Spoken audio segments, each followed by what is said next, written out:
Jake Mitchell had always lived by a simple philosophy: live and let live.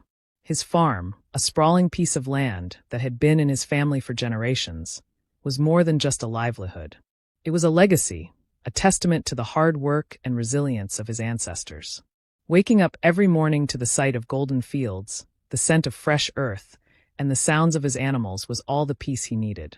That peace, however, was about to be shattered by a force far more persistent than any drought or storm: Karen Whitmore. Karen was the self-appointed queen of the Homeowners Association in the neighboring suburban development that had cropped up about 5 years ago. A woman with an overinflated sense of authority, an obsession with rigid order, and an intolerance for anything that didn't fit her picture-perfect vision of what a community should look like, she had already made a name for herself enforcing rules no one remembered voting for. Her latest fixation, however, was Jake's farm, which sat just outside the HOA's official boundary. The sight of his barn, his animals, and even the mere existence of his unpaved driveway seemed to offend her sensibilities. The first time Karen appeared at Jake's property, she arrived with the energy of someone who had just been personally slighted. Dressed in an immaculate beige pantsuit with a clipboard clutched to her chest, she marched up to his porch with the determination of a woman who had spent her entire life getting what she wanted through sheer force of will. Jake, who had been enjoying his morning coffee on the porch, watched her approach with mild amusement. "You must be Mr. Mitchell," she began, her tone clipped and professional, like a salesperson about to launch into a pitch he didn't want to hear. Jake took a slow sip of his coffee, leaning back in his chair. "That's me. I'm Karen Whitmore, president of the Crestwood Estates Homeowners Association. I wanted to have a little chat about your property." Jake arched an eyebrow. "Didn't know I had anything to do with Crestwood Estates." Karen's smile was tight. "Well, technically you don't. But your farm is adjacent to our community, and as I'm sure you understand, property values are a very delicate matter." Jake set his mug down. And, Karen continued, "we've received multiple complaints about your operations. The noise, the smell, the visual impact on the neighborhood. We have a certain aesthetic we like to maintain, and we believe your farm would benefit from some adjustments." Jake let out a short laugh. "Adjustments? For starters, that large red barn is quite an eyesore. Perhaps you could repaint it to something more neutral? Or better yet, downsize? And then there's the matter of the rooster. Some of our residents have mentioned being woken up before sunrise. It's quite disruptive." Jake studied her for a moment, trying to determine whether she was serious. The barn had been standing for nearly 60 years, its red paint a staple of the farm's identity. As for the rooster, that was just nature doing what nature did. "So let me get this straight," he said finally, rubbing his chin. "You want me to change the color of my barn and somehow convince a rooster to hit the snooze button because your residents don't like the sound of the countryside?" Karen's smile remained, but her eyes flashed with impatience. "Mr. Mitchell, I understand change can be difficult, but this is really in everyone's best interest. I'd hate for this to become a more complicated issue." Jake sighed, standing up and stretching. "Well, Ms. Whitmore, I appreciate you stopping by, but my farm isn't part of the HOA. I don't answer to your rules. And as far as I can tell, my land, my barn, and my animals aren't hurting anyone." Karen's lips pressed into a thin line. "We'll see about that," she said before turning sharply on her heel and marching back to her SUV. Jake watched her go, shaking his head. He had dealt with stubborn animals before, but something told him Karen was going to be a whole different kind of problem. The trouble started almost immediately after that encounter. First came the letters, formal notices on HOA letterhead, demanding that he comply with neighborhood standards, despite the fact that his farm was outside their jurisdiction. Then came the complaints, calls to the county about supposed code violations, none of which held any legal weight. Jake dismissed them at first, but when Karen showed up again, flanked by 2 equally self-important HOA board members, he knew she wasn't going to let it go. "You again?" Jake said as he wiped his hands on a rag, stepping away from fixing the fence. "Mr. Mitchell," Karen greeted him with an exaggerated sigh, as if this was some exhausting formality rather than a battle she had willingly started.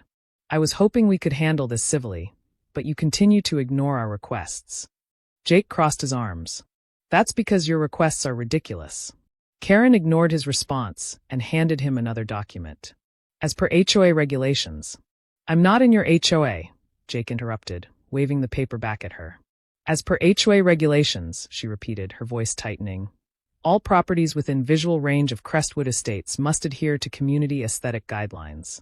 We are prepared to take further action if necessary. Jake chuckled, shaking his head. Lady, you're not my landlord. You don't have any authority here. Karen's expression didn't falter, but one of the board members, a wiry man with thick-rimmed glasses, interjected. We have been in contact with county officials regarding zoning laws. If your farm is found to be in violation of certain regulations, you may be subject to fines. Jake's amusement faded slightly. He knew his farm was in perfect compliance with agricultural zoning, but he also knew people like Karen were relentless. They'd dig and dig, looking for any excuse to make his life miserable. Well, you go ahead and do what you have to do, he said, stepping closer. But if you or anyone from your HOA so much as steps foot on my land again, I'll be calling the sheriff for trespassing. Karen's expression finally cracked, a flicker of frustration crossing her face before she masked it again. You're making this more difficult than it needs to be. No, Jake said, his voice steady. I think you are. With that, he turned his back on her and walked away, leaving her and her lackeys standing there. He could almost hear her teeth grinding as she huffed and stormed back to her car. That should have been the end of it. But as Jake would soon learn, Karen wasn't the type to take no for an answer. She had declared war, and she wasn't backing down. The first sign that Karen was escalating things came in the form of an official-looking envelope, slipped into Jake's mailbox under the cover of darkness. He found it early the next morning while grabbing the mail, the HOA logo stamped smugly in the top left corner. He smirked. They really thought a few fancy words on letterhead were going to scare him? Inside, the letter outlined a list of violations his farm was allegedly committing, each more ridiculous than the last. Unapproved exterior color, red barn clashes with neighborhood aesthetics. Excessive noise pollution, rooster crowing before 8 a.m. Unauthorized livestock, goats, cows, and chickens are not allowed within community guidelines. The kicker? A demand that he cease and desist all non-compliant activities within 7 days or face legal action. Jake burst out laughing right there on his porch, nearly spilling his coffee. The audacity was impressive. He wasn't even part of the HOA. They had no legal grounds to dictate a single thing on his property. But the fact that they were willing to put this nonsense in writing meant one thing. Karen wasn't giving up. Instead of replying, Jake took the letter inside, tacked it onto his fridge like a trophy, and went about his day. But that was just the beginning. The next escalation came in the form of county inspectors. Apparently, someone, wonder who, had filed multiple complaints about health hazards on his farm. Over the next week, Jake received visits from the county health department, the zoning commission, and even animal welfare services. Each time, they arrived with serious expressions, clipboards in hand, only to leave utterly baffled when they found nothing wrong. The health department official, an older man named Roger, gave Jake a tired look as he scanned the perfectly maintained animal pens. Son, I don't know who you pissed off, but they've got us running circles. This is the cleanest farm I've inspected in months. Jake chuckled. Wouldn't happen to be a certain HOA president sending you, would it? Roger sighed. I can't say officially, but off the record? Yeah. Her name's on every complaint. They shook hands and Roger left, grumbling about entitled busybodies with too much time on their hands. But Karen wasn't done. Within days, handwritten complaints started appearing in his mailbox, and signed, of course, but written in the same aggressive, passive-aggressive style Karen was so fond of. Your farm's smell is making our property values plummet. Please be considerate of your neighbors. The sight of farm animals is distressing to young children. Consider fencing them off from public view. A well-kept lawn is a sign of respect. Mow the fields or expect further action. Jake was starting to get genuinely impressed by the sheer pettiness on display. Then things took a turn. One afternoon, while working on repairing a section of his old wooden fence, Jake heard the unmistakable sound of a chainsaw roaring to life. The noise wasn't coming from his property, but from the HOA side, near the boundary. Curious and suspicious, he set down his tools and walked over to investigate. What he saw made his blood boil. A group of HOA hired workers were putting up a fence on his land. Not just any fence, but a high, ugly, steel-gray structure designed to block off the view of his farm. They were cutting through a section of his property line to install it, acting as if they owned the land. And who was supervising with a smug look on her face? Karen, clipboard in hand, nodding approvingly. Jake strode up, voice like steel. What the hell do you think you're doing? Karen turned. her expression the perfect blend of fake surprise and feigned politeness. "Oh, Mr. Mitchell. Just implementing some community improvements. This new privacy fence will help protect the visual harmony of Crestwood Estates." Jake gestured at the workers, who had the decency to at least look uncomfortable. "This fence is on my land." Karen's smile didn't falter. "Well, that's debatable. You see, the community has reviewed older survey maps, and we believe the original property lines were drawn incorrectly. Since your farm borders our neighborhood, it's in everyone's best interest to adjust accordingly." Jake's fingers curled into fists. They were literally trying to steal his land. "You believe the property lines were incorrect?" he repeated, his voice dangerously calm. "Yes," Karen said smoothly. "And until we receive further clarification, we're proceeding with this improvement project." Jake took a slow, deliberate step forward, locking eyes with the workers. "You boys got a permit for this?" One of them hesitated before muttering, HOA told us they had all the legal permissions." Jake smirked. "They don't. And if you don't pack up and leave in the next 5 minutes, you're trespassing. Which means I'll be calling the sheriff, and you'll be the ones in legal trouble." That did it. The workers exchanged nervous glances before one of them shut off the chainsaw. They started gathering their equipment, clearly not willing to go to jail for an overzealous HOA. Karen, however, was livid. "You can't just order them to leave," she snapped. "This is a community decision." Jake pulled out his phone and, in full view of everyone, started dialing the sheriff's number. "Then let's make it official and have the county sort it out." Karen paled. "There's no need for that," she said stiffly. "Then you'd best tell your people to pack it up," Jake said, voice dripping with amusement. With a murderous glare, Karen signaled for the workers to leave. The fence project was dead before it had even begun. Jake didn't stop there. That night, he dug through his property deed, found the official surveyor's map, and made copies. The next morning, he sent it, along with a formal cease and desist letter, directly to the HOA board, making it clear that if anyone from the HOA so much as set foot on his land again, he would press trespassing charges. For a few days, it seemed like Karen had finally backed off. Then the HOA's next move came. A week later, Jake woke up to find a massive for sale sign planted on his property. It was positioned near the road, looking as if his farm was suddenly on the market. Beneath it, a second sign read, "Under negotiation, coming soon 2 Crestwood Estates." Jake almost admired the audacity. Furious, he stormed over to the sign, ripped it out of the ground, and stomped back to his porch. Before he could even call the HOA office, Karen herself showed up, feigning innocence. "Oh, good morning, Mr. Mitchell," she chirped, as if they were old friends. "I see you've noticed the sign. There's been a misunderstanding, I'm sure." Jake folded his arms. "Do tell." "Well," she continued, eyes gleaming, "we at the HOA have been in discussions about acquiring nearby properties for future expansion. Some realtors assumed your farm was included in the new Crestwood development, and the sign was placed prematurely." Jake stared at her. "You're telling me a real estate agency just mistakenly put a for sale sign on my land, completely by accident?" Karen's smile faltered slightly. "Well, perhaps there was some enthusiasm about the prospect." Jake cut her off. "You're insane if you think you can just claim my land and hope I won't notice." Karen sighed dramatically, as if he were being unreasonable. "We just want to make the community a better place." Jake took a slow step forward. "Here's what's going to happen.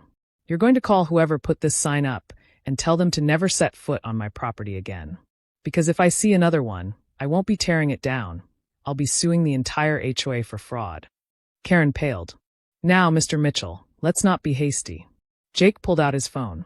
"I can also get the county involved if you'd like." Karen's lips pressed into a thin line. With an angry huff, she spun on her heel and stormed off. Jake watched her go, shaking his head. She wasn't done. He knew it, but neither was he. Karen was relentless. If she couldn't force Jake to comply through legal intimidation, complaints, or blatant land theft, she'd find other ways to make his life miserable. But what she hadn't counted on was that Jake wasn't the kind of man to roll over and take it. He wasn't just going to fight back. He was going to make sure Karen regretted every step she took against him. The first thing he did was get ahead of her tactics. He went to the county records office and pulled every single document related to his farm, deeds, zoning approvals, land use permits, everything. He made copies and kept them on hand, ready to shove legal proof into Karen's face the next time she tried anything underhanded. Then Jake went on the offensive. He called up Sheriff Tom Caldwell, an old family friend, and filled him in on the whole situation. Tom already knew about the bogus complaints, but hadn't realized how far Karen was pushing things. "You're telling me she tried putting up a fence on your land? And then slapped a for sale sign on it?" the sheriff said, incredulous. "Yup," Jake replied. "And I have proof." Tom sighed. "All right, you let me know if she steps a toe out of line again. The next time she or her people trespass, I'll make sure they get the message loud and clear." With that backup secured, Jake turned his attention to making Karen's life as miserable as she was making his. First came the petty revenge. Karen had complained about his rooster? Fine. Jake decided to add more. He bought 3 new roosters and set up a perfectly legal but obnoxiously loud morning routine. Every morning at 5 a.m. sharp, the chorus of crowing would start, carrying all the way into Crestwood Estates. Then he planted sunflowers.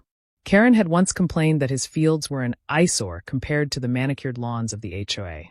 So Jake went all in. He planted an entire field of bright yellow sunflowers directly along the property line. Now, instead of looking at ugly farmland, the HOA had to deal with a towering wall of flowers blocking their pristine view. But the real fun came when he got the town involved. Jake had a friend, Mason, who ran the local farmers market. Together, they came up with an idea.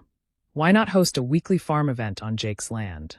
It would be perfectly legal, and best of all, it would be loud. That next weekend, Jake put up flyers. Farmers Fun Day, free entry. Come meet the animals, enjoy fresh produce, and support local farmers. The turnout was bigger than expected. Dozens of families showed up, kids running around petting goats, adults buying fresh eggs and milk, and a few local musicians even volunteered to play live country music. It was an absolute nightmare for Karen. As expected, she came storming up to the event, livid. "This is completely unacceptable," she screeched, waving her clipboard like a weapon. "You can't just turn your farm into a public spectacle." Jake, grinning, crossed his arms. "Oh, but I can. See, I checked the county laws, and my property is fully zoned for agritourism." Karen's eye twitched. But the noise. The parking. All legal. County approved. And people love it," Jake said, gesturing to the happy families around him. "In fact, I might make it a weekly thing. Maybe even expand it to a full farmer's market." Karen opened and closed her mouth, looking as if she might actually explode. With nothing left to argue, she stomped away, muttering about bringing this up with the board. But Karen wasn't done. And neither was Jake. The next escalation was dirty. A few days later, Jake started noticing strange cars parked near the road at odd hours. At first, he thought it was just nosy HOA members, but then he saw a drone flying over his property. Karen had actually hired a private investigator. Jake caught the guy snooping around, taking pictures from just outside the fence line. "What the hell do you think you're doing?" Jake called out. The man, caught red-handed, tried to play it cool. "Just, checking on a local property dispute." Jake snorted. "Yeah. Well, you can check from a distance. This is private property." Later that evening, Jake got another HOA letter. A new list of violations, this time including unsanitary animal conditions and possible zoning infractions. Jake had had enough. He called his lawyer, got a full cease and desist order drafted, and marched straight to the HOA board meeting. Karen, of course, was in her element, standing at the front, lecturing the other members on upholding community standards, when Jake walked in uninvited. Gasps filled the room. Jake didn't live in the HOA, so he had no reason to be there. But he didn't care. He walked straight to the front, dropped the stack of legal papers onto the table, and crossed his arms. "You've been harassing me, trespassing on my land, filing false complaints, and now you're sending people to spy on me?" Jake said, his voice echoing through the room. Karen turned red. That's a ridiculous accusation." Jake smirked. "Really? Because I have security footage of your investigator snooping around. And this," he pointed at the documents, "is an official legal notice. If you don't stop immediately, I'll be suing not just the HOA, but you personally for harassment, defamation, and illegal surveillance." The room went dead silent. A few HOA members shifted uncomfortably. Clearly, not everyone was on board with Karen's crusade. One older woman coughed. "Karen, maybe we should just let this go. He's not actually part of the HOA." Karen's face was practically purple with rage. "He's disrupting the community." "Or," Jake interrupted, "you're just a control freak who doesn't know when to quit." Karen looked like she wanted to scream, But before she could say anything else, the HOA president, an older, quiet man named Richard, finally spoke up. "I think Mr. Mitchell is right," Richard said, flipping through the papers Jake had provided. "The HOA has no jurisdiction over his farm. And if he's prepared to take legal action, we should reconsider our approach." Karen gaped at him. "You can't be serious." Richard sighed. "Karen, you've done good work here, but I think you're taking this too far." That was the beginning of the end for Karen. Over the next week, half the HOA board turned against her. Some members, fearing legal trouble, resigned. Others publicly apologized to Jake for the harassment. And then came the final blow. The HOA president called for an emergency vote. Karen was officially removed from her position. Jake didn't even need to do anything. The neighborhood was sick of her antics, and once she lost her power, the HOA quickly fell apart. 1 week later, Karen's house went up for sale. The rumor was that she'd been quietly pressured to leave by the very people she once ruled over. Jake couldn't have asked for a better ending. A few months later, he expanded his farm business, turned his weekend farmers market into a thriving event, and never heard from the HOA again. And just for good measure, he put up a brand new sign at the edge of his property. "Welcome to Mitchell Farms. HOA free since 1923. It became a town landmark. Karen may have started the war. But Jake finished it. Word of the battle between Jake and Karen spread like wildfire, and soon, the whole town knew about the war between the stubborn farmer and the overzealous HOA dictator. What had started as a personal feud was now a full-blown community drama, with Crestwood Estates caught in the middle. But the reactions of the neighborhood weren't as straightforward as Karen had hoped. At first, some of the HOA members rallied behind Karen. They were the kind of people who loved rules for the sake of rules. Folks who measured their grass with a ruler, reported kids for riding bikes on the sidewalk, and lived for the smug satisfaction of a well-placed complaint letter. They fully bought into Karen's nonsense about Jake's farm being an eyesore that ruined their suburban paradise. These people believed that their property values were more important than a man's right to his own land, and that Jake should do the right thing by selling and letting the HOA expand. But then there were the neutral homeowners. People who just wanted to grill in their backyards without getting an HOA fine for unauthorized smoke. They had no real problem with Jake and didn't care that a farm sat on the outskirts of their development. To them, it had always been there, and his land was his business. These people watched the situation unfold like it was the town's newest reality TV show, complete with Karen's outbursts, Jake's petty revenge tactics, and the sheer absurdity of it all. They had no stake in the fight, but they sure as hell enjoyed the drama. Then came Jake's unexpected allies, the HOA rebels. These were the people who had been living under Karen's iron rule for years, quietly fuming but too afraid to push back. They had been fined for ridiculous infractions. Mailboxes too high, Christmas lights left up a day too long, even children's chalk drawings on the sidewalk. Karen had made their lives hell, and they saw Jake's fight as a beacon of hope. One of the first to reach out was Linda Matthews, a middle-aged woman who had lived in Crestwood Estates since it was built. She had been on the HOA board once, years ago, before Karen forced her out. One afternoon, she strolled onto Jake's farm with a fresh-baked apple pie and a knowing smirk. "You don't know it yet, Jake, but you're doing God's work," she said, handing him the pie. Jake raised an eyebrow. "Didn't figure HOA folks for the pie-gifting type." Linda snorted. "Oh, please. Not all of us are lunatics. You think I like getting fined because my grandkids drew a hopscotch board on my driveway?" She shook her head. "I want Karen gone. And I'm not the only one." Linda wasn't bluffing. Over the next few days, more and more residents started coming forward, quietly supporting Jake. They couldn't openly defy the HOA yet. Karen still had power, but they started leaking inside information. That's how Jake found out Karen had been faking complaints. One of the HOA rebels, Greg, an older veteran, showed up one evening with a manila folder and a devilish grin. "You're gonna love this," he said, sliding the folder across Jake's porch table. Inside were copies of internal HOA emails. "Karen's been sending in fake complaints under different names," Greg explained. She knew the county would ignore her if all the reports came from the HOA itself, so she started using fake resident names to pad the numbers. Jake let out a low whistle. "That's bold." "Oh, it gets better," Greg said. She also tried to get the board to approve a special assessment, a one-time fee every homeowner would have to pay. She wanted to use HOA funds to legally fight you. Jake laughed. She really thought she could make people pay for her personal vendetta? She tried, Greg smirked. Didn't go over well. Indeed, the tides were turning. Some of the more level-headed HOA members were growing tired of Karen's obsession. They started questioning why they were wasting time and resources harassing a farmer who wasn't even part of their community. Then there were the town outsiders, the people who didn't live in Crestwood Estates but had a strong opinion anyway. Small-town gossip was a force of nature, and soon, Jake's battle with the HOA became the town's favorite source of entertainment. A local Facebook group blew up with posts about it.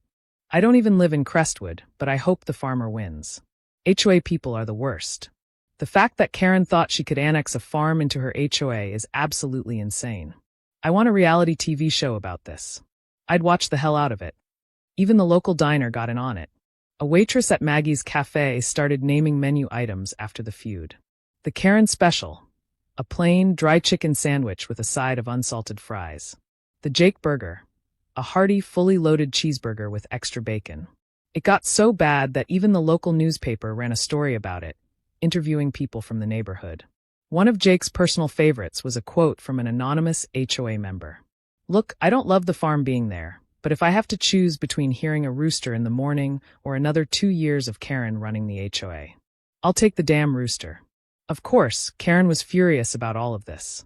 Her power was slipping, and she knew it. The HOA members who once feared her were starting to ignore her rules. But Karen wasn't about to go down quietly. That's when she tried to pull the ultimate power move. One morning, Jake woke up to find that every single road leading to his farm had been lined with "No trespassing" private community signs. The HOA had actually tried to claim the public road as private property. Jake stared at the signs, shaking his head. She was getting desperate. Not one to let things slide, Jake made a few phone calls. Within hours, a county official arrived, furious. Turns out, the HOA had no legal right to block the road. Not only that, but the county official was already annoyed with Karen due to the constant complaints she'd been filing. By the end of the day, not only were the signs removed, but Karen received a warning from the county for attempting to interfere with public roads. That was strike 3. By now, the HOA was fed up. The board held an emergency meeting, and for the first time, Karen was outnumbered. Jake got a text from Linda that night. It's happening. They're voting to remove her as president. Jake grinned. A few hours later, Linda sent another text. She's out. It's over. Karen had finally lost her grip on the HOA. The next morning, her house was up for sale. Rumor had it that she had been quietly pressured to leave by the very people she once controlled. No one wanted her around anymore. Jake didn't even need to go to the HOA meeting to celebrate. Instead, he just sat on his porch, sipped his coffee, and enjoyed the sound of his roosters crowing. Peace had finally returned. Karen's downfall wasn't just a singular moment. It was a glorious, drawn-out collapse that exposed her for the power-hungry fraud she was. She had spent years controlling the HOA with an iron fist. But the problem with ruling through fear was that the second people stopped fearing you, they turned against you. And once her downfall began, it was like watching a dam burst. It all started with the emergency HOA meeting. The same board members who had once cowered in her presence were now openly questioning her leadership. Richard, the HOA president, had never been a fan of Karen's antics, but as long as things ran smoothly, he tolerated her. But this whole war with Jake? It had gone too far. That night, Crestwood's community center was packed. Homeowners who never attended meetings showed up, eager to see what was going to happen. Jake didn't bother attending. He didn't need to. The people who once supported Karen were now calling for her resignation. Let's get straight to the point, Richard said, standing at the front of the room. We have received multiple formal complaints about misuse of HOA resources, unauthorized actions, and possible legal liabilities, all stemming from Karen's personal vendetta against a property that isn't even part of the HOA. Karen, sitting at the head of the table like she still owned the place, scoffed. That's a ridiculous accusation. I've only been doing what's best for this community. Greg, the veteran who had passed Jake the HOA emails, stood up from his seat. Bull. You've been using our money and our rules to bully a man who has nothing to do with us. And you tried to charge us all a special assessment to cover your legal nonsense. We're done. Murmurs of agreement spread through the room. Linda, who had been waiting for this moment, added, and let's not forget the fake complaints, or the illegal attempt to fence off his land, or the time you had a PI spying on him. Karen's face turned red. I don't have to sit here and listen to baseless accusations. Oh, they're not baseless, Richard interrupted, holding up a thick folder of documented evidence. Jake Mitchell sent us a legal cease and desist order. The county's already warned us about overstepping our authority. And if we don't act tonight, this HOA is going to get sued hard. That was the final straw. The board voted on the spot. Karen was officially removed as HOA enforcer. She tried to fight it, tried to argue, plead, and even threaten legal action. But the board was done with her. Without their backing, she had no power. The final humiliation came when Richard handed her an official notice. As of tonight, you are no longer authorized to represent this HOA in any capacity, he said firmly. And Karen, I'd strongly suggest that you list your house for sale, because after everything you've done, nobody here wants you around anymore. Karen sat there, her hands trembling with rage. She had lost. And for a woman like her, there was nothing worse than losing. The very next morning, a moving truck showed up in front of Karen's house. Rumor had it that she wasn't just leaving the neighborhood, she was leaving town altogether. But Jake wasn't done delivering justice. That same afternoon, he had a new sign custom made and placed it right along the edge of his property, facing Crestwood Estates. It read in bold, black letters, "Welcome to Mitchell Farms. No HOA, no Karens, no problem." It became a local landmark. People from all over town came by to take pictures next to it. 1 week later, Karen's house was officially listed for sale. 2 weeks later, she was gone. And just like that, the reign of HOA Karen was over. With Karen gone, peace finally returned to Crestwood Estates and to Jake's farm. The difference was immediate and almost comical. People who had once lived in fear of HOA fines suddenly started relaxing. Yards that had been meticulously micromanaged by Karen's absurd rules were now filled with personality. Kids could finally ride their bikes without being reported, and families weren't scared of receiving passive-aggressive warning letters for leaving their trash cans out an hour too long. For Jake, life got even better. The HOA board, now under new leadership, sent him a formal apology letter, one that he framed and hung up right next to Karen's infamous cease and desist letter.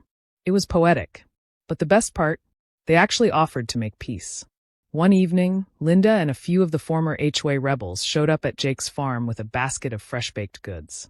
"We figured we owed you a proper apology," Linda said, handing him a homemade pecan pie. Jake smirked, leaning against the porch railing. "What's this? An HOA trying to make amends? Never thought I'd see the day." Linda chuckled. "Let's just say, without Karen breathing down our necks, things are a little different." One of the others, a quiet man named Ted, scratched his head. "Honestly, Jake, most of us never had a problem with your farm.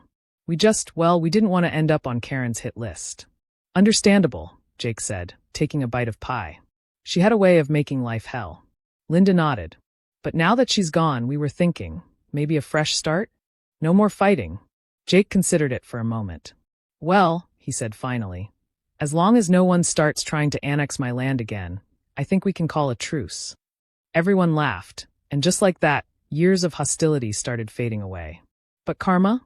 Karma wasn't done with Karen.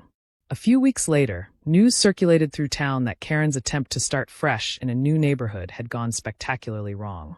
Apparently, she had moved into another HOA-run community in a different town, thinking she could climb her way back into power. But what she hadn't realized was that this HOA already had an enforcer, a woman just as strict and power-hungry as she had been.